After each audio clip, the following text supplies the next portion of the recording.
The Human Cycle by Sri Aurobindo. Chapter 13. Reason and Religion. It would seem that reason is an insufficient, often an inefficient, even a stumbling, and at its very best a partially enlightened guide for humanity, in that great endeavor which is the real heart of human progress, and the inner justification of our existence as souls, minds, and bodies upon the earth. For that endeavor is not only the effort to survive and make a place for ourselves on the earth, as the animals do, not only having made to keep it and develop its best vital and egoistic or communal use for the efficiency and enjoyment of the individual, the family, or the collective ego, substantially as is done by the animal families and colonies, in beehive or anthill, for example, though in the larger, many-sided way of reasoning animals. It is also, and much more characteristically, of our human as distinguished from our animal element, the endeavor to arrive at a harmonized inner and outer perfection. And, as we find in the end, at its highest height, to culminate in the discovery of the divine reality behind our existence, and the complete and ideal person within us, and the shaping of human life in that image.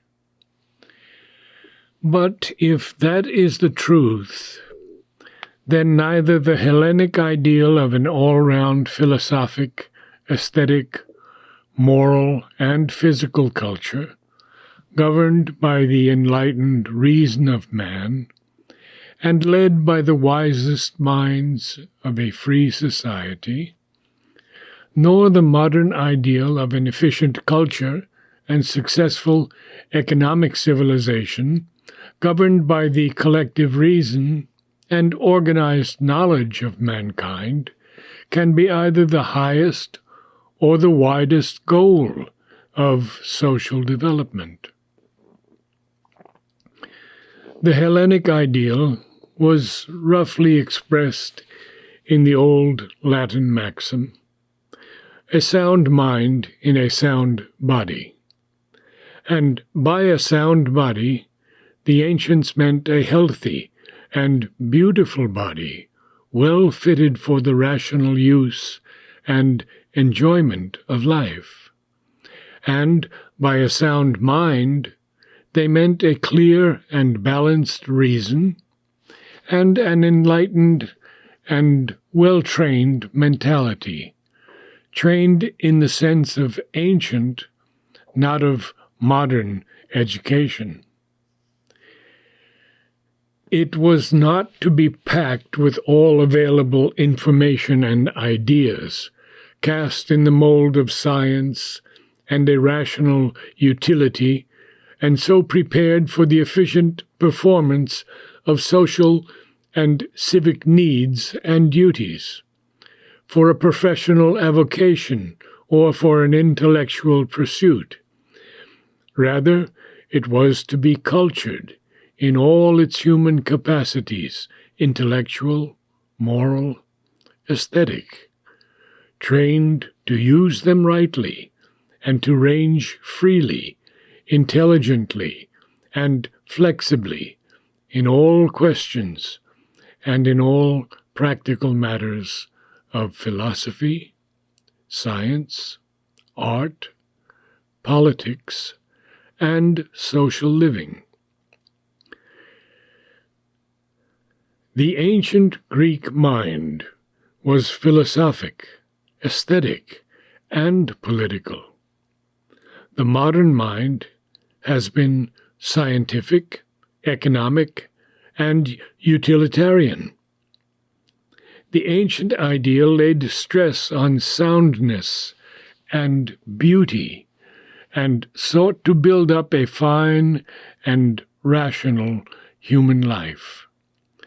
The modern lays very little or no stress on beauty, prefers rational and practical soundness, useful adaptation, just mechanism, and seeks to build up a well-ordered, well-informed, and efficient human life.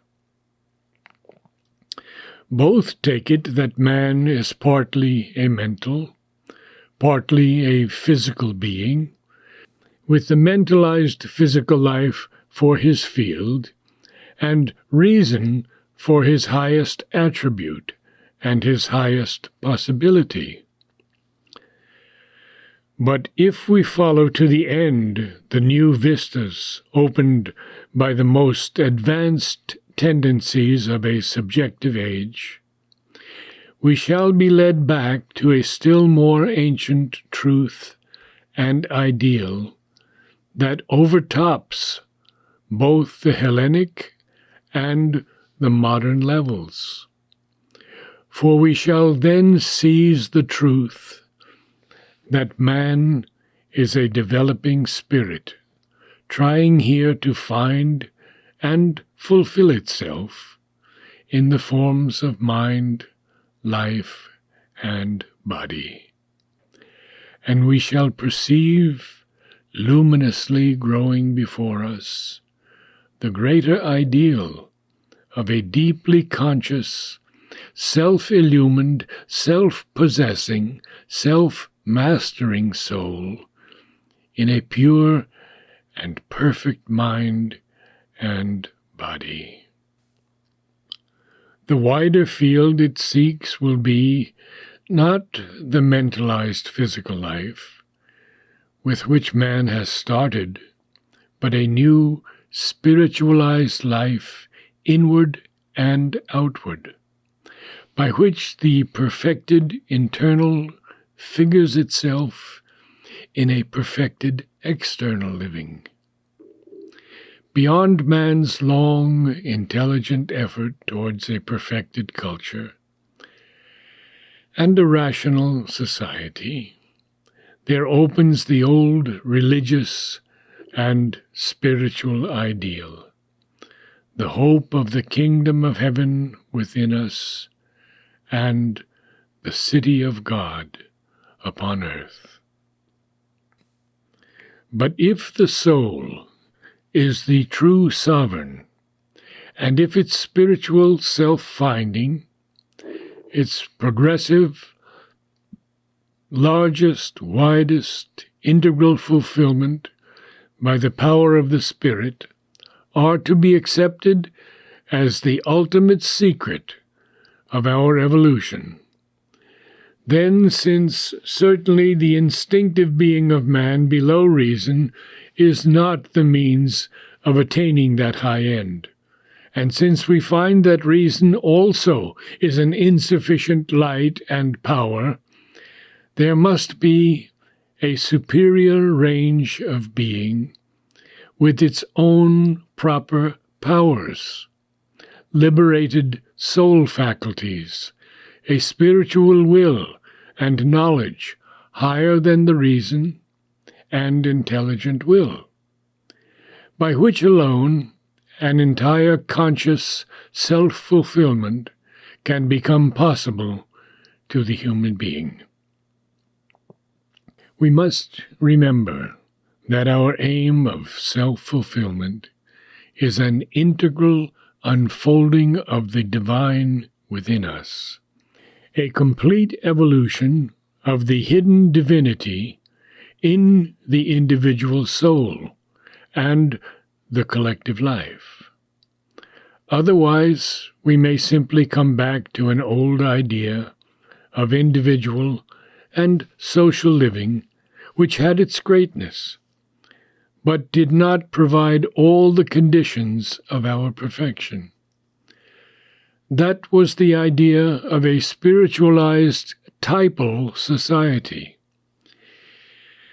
It proceeded upon the supposition that each man has his own peculiar nature, which is born from and reflects one element of the divine nature.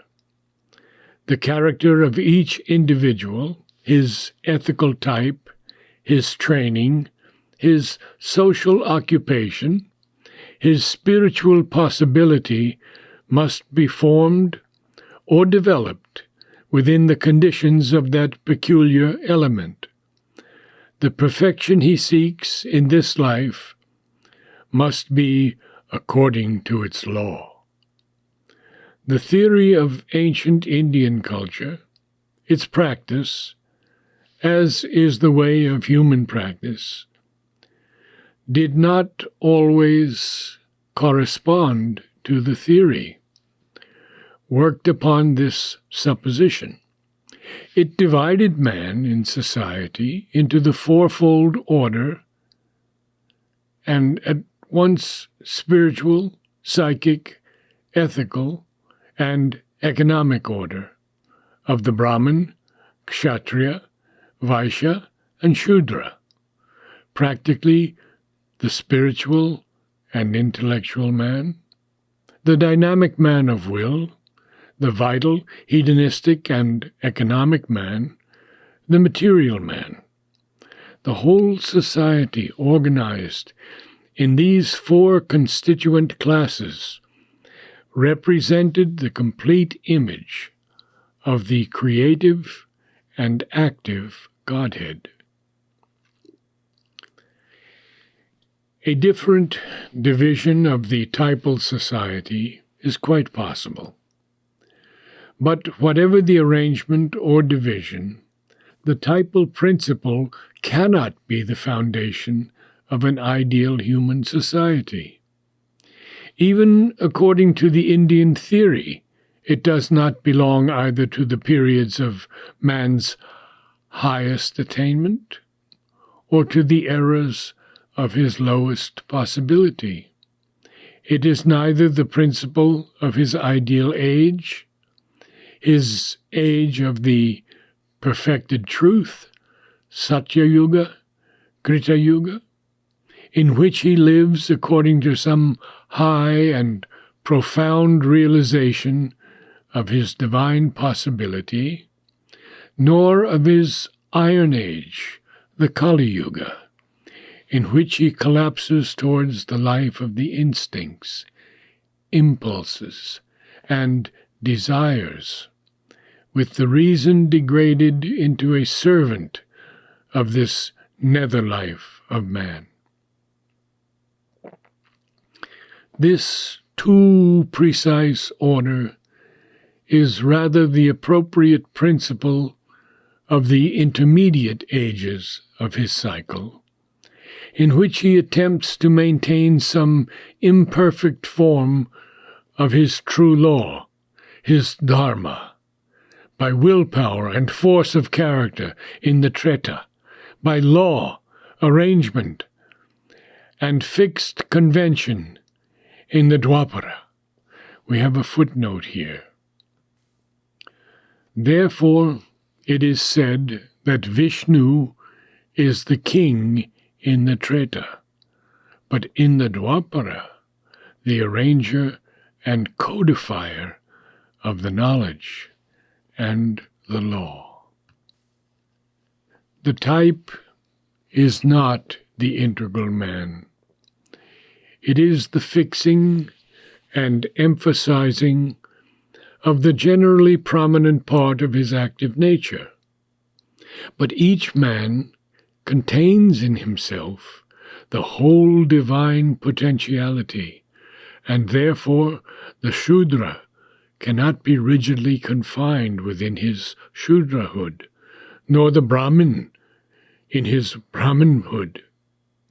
but each contains within himself the potentialities and the need of perfection of his other elements, of a divine manhood. In the Kali age, these potentialities may act in a state of crude disorder, the anarchy of our being, which covers our confused attempt at a new order. In the intermediate ages, the principle of order may take refuge in a limited perfection, suppressing some elements to perfect others. But the law of the Satya age is the large development of the whole truth of our being in the realization of a spontaneous and self-supported spiritual harmony that can only be realized by the evolution, in the measure of which our human capacity, in its enlarging cycles, becomes capable of it, of the spiritual ranges of our being, and the unmasking of their inherent light and power, their knowledge, and their divine capacities. We shall better understand what may be this higher being and those higher faculties if we look again at the dealings of the reason with the trend towards the absolute in our other faculties, in the divergent principles of our complex existence.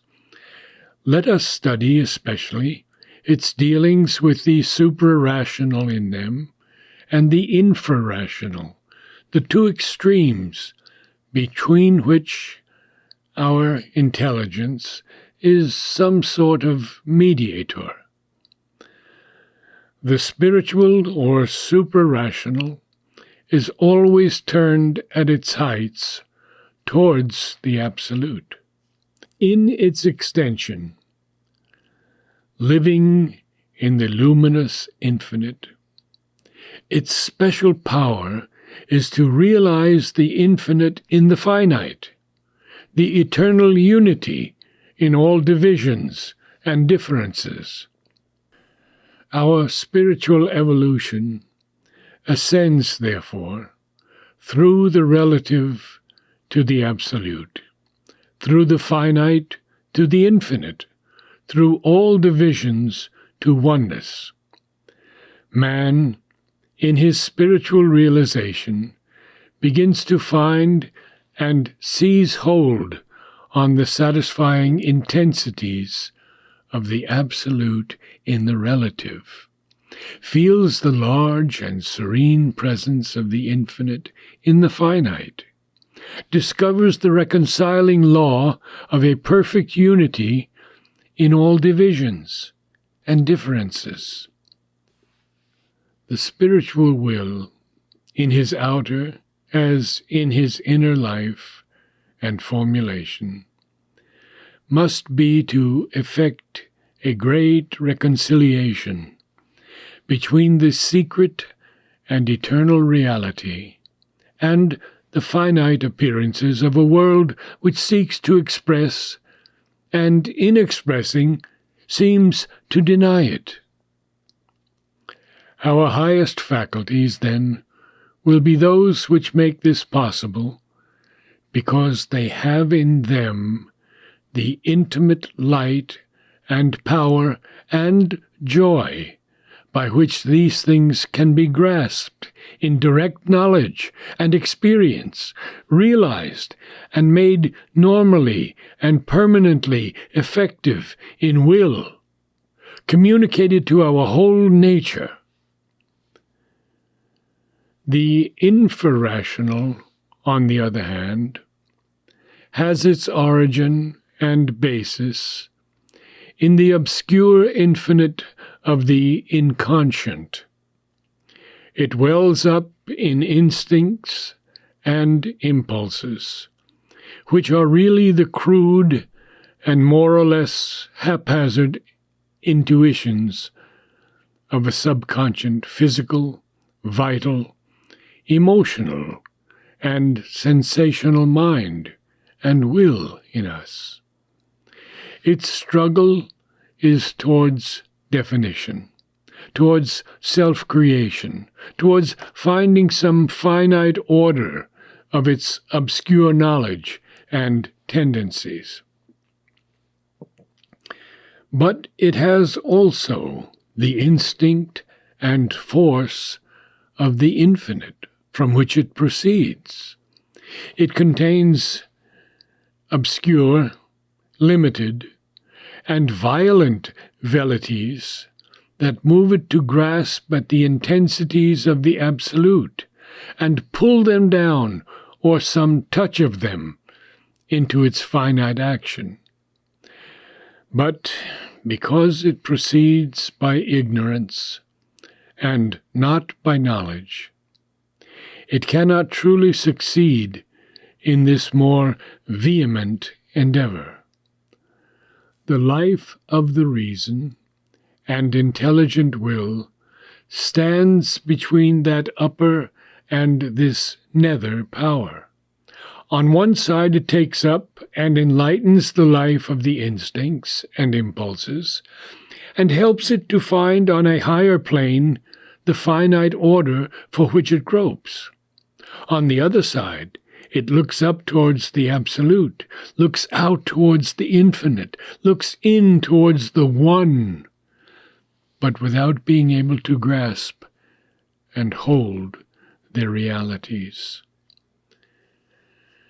For it is able only to consider them with a sort of derivative and remote understanding, because it moves in the relative and itself limited and definite. It can act only by definition, division, and limitation.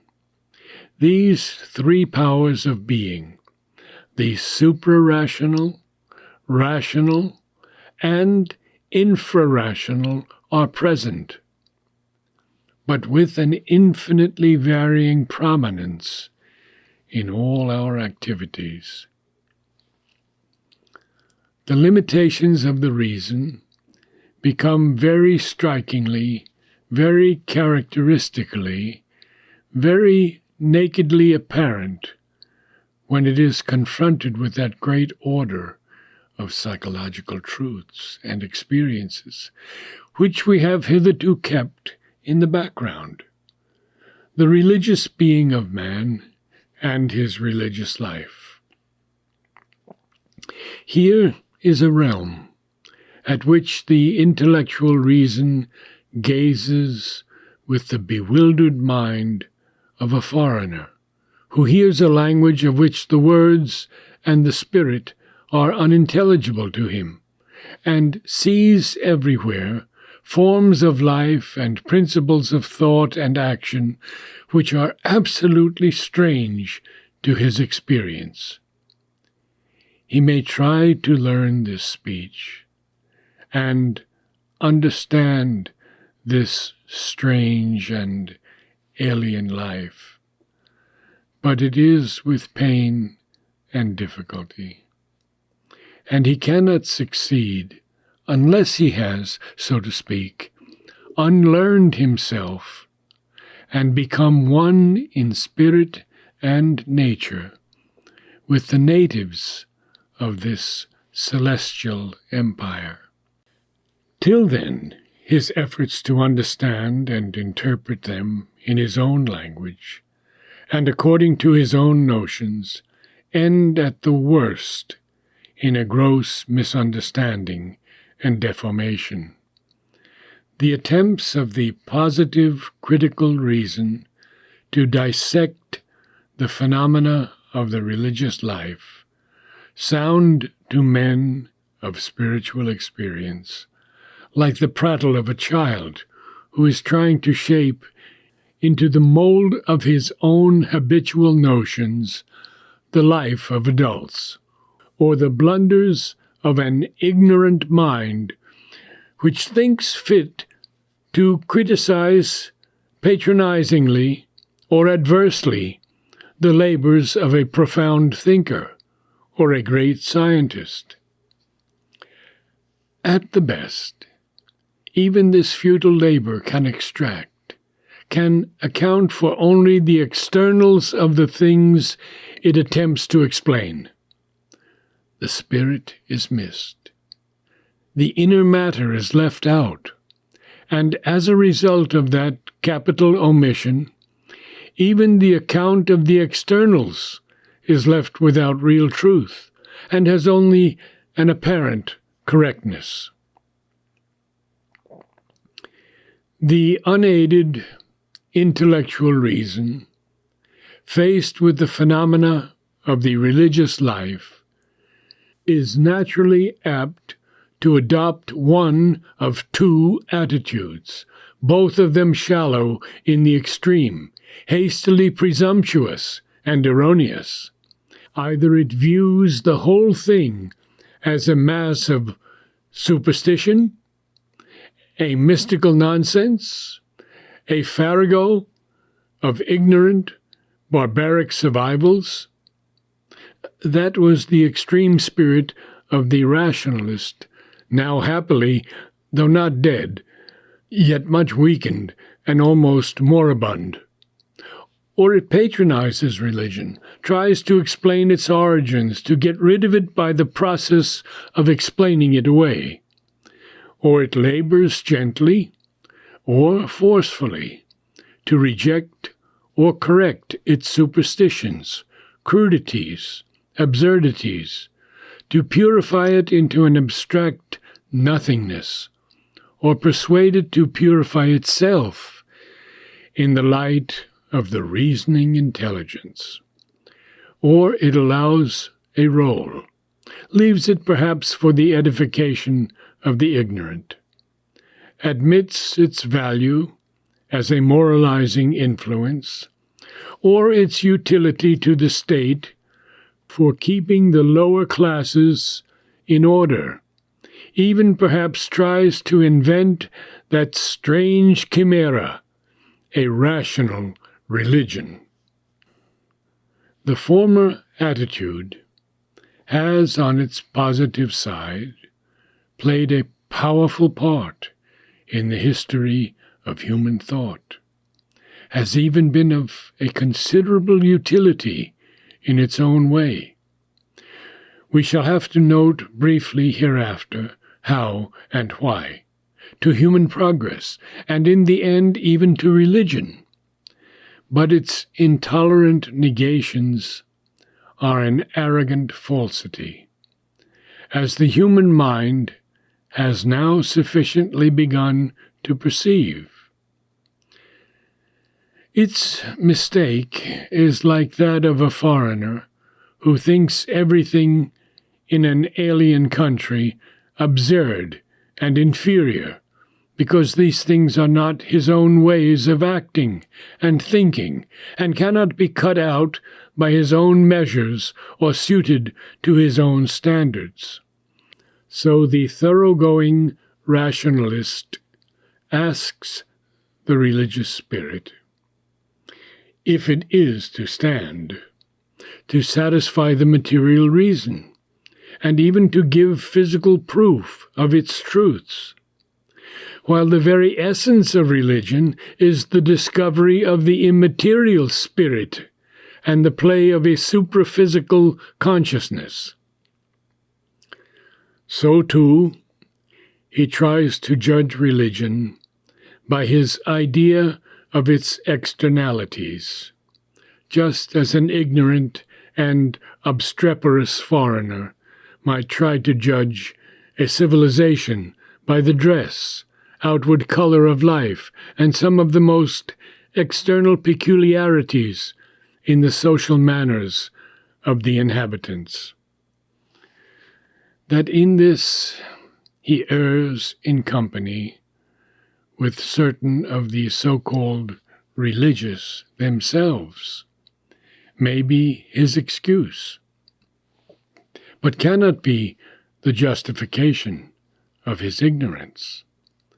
The more moderate attitude of the rational mind has also played its part in the history of human thought. Its attempts to explain religion have resulted in the compilation of an immense mass of amazingly ingenious perversions, such as certain pseudo-scientific attempts to form a comparative science of religion. It has built up, in the approved modern style, immense facades of theory with stray bricks of misunderstood facts for their material. Its mild condonations of religion have led to superficial phases of thought which have passed quickly away and left no trace behind them. Its efforts at the creation of a rational religion, perfectly well-intentioned, but helpless and unconvincing, have had no appreciable effect and have failed like a dispersing cloud.